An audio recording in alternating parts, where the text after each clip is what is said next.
manfaat komen tersebut mendapat nilai plus dari tim penilai. Nah, ini garansi ya.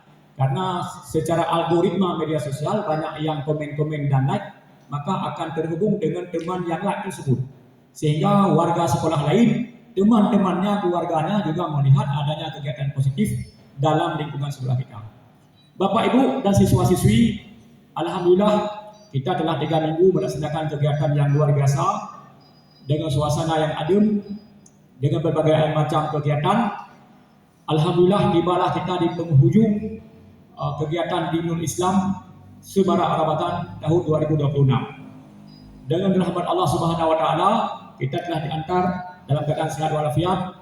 Semoga apa yang telah kita lakukan di bulan Ramadan ini menjadi tambahan kebaikan bagi kita selama Ramadan ini, yang mana apabila dilakukan dengan penuh ikhlas, maka lipat ganda pahala dari 70 sampai 700. Itu di bulan Ramadan. Kalau di luar Ramadan 10 kali lipat. Tapi kalau dalam bulan Ramadan maka 70 sampai 700 kali lipat, tergantung bagaimana kita berproses. Luar biasa kepada panitia, teman-teman guru, terutama kepada tim Rohis dan tim guru PAI serta OSIS. Saya melihat langsung bagaimana tanpa jerih. Saya sering sampaikan kepada guru-guru yang paling banget tabuh melisan guru PAI. Ayatna hadisna. Ya. Kulat pak di melabuh, kulat goh di kemadap. Drone yang toy ke mata tak ada baju.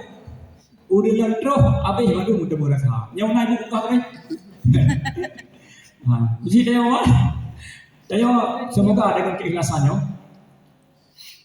dicatat sebagai pahala di sisi Allah Subhanahu wa taala, yang mana pimpinan juga melihat pahala merumpuk. Semoga juga nanti perhatian dari atasan juga tentu tidak ditutup mata, akan dilihat pada pos-pos lain yang tersedia yang bisa kita ambil.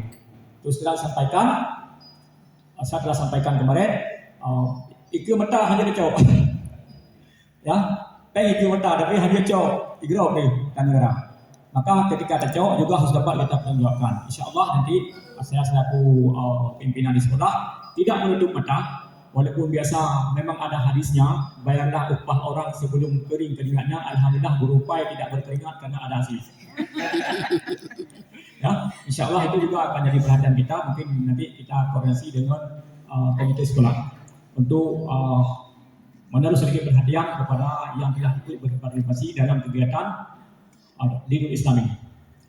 Baik Bapak Ibu, alhamdulillah dengan ucapan subhanallah walhamdulillah wala ilaha illallah Allahu akbar, alhamdulillah kegiatan Dinul Islam dengan resmi saya tutup.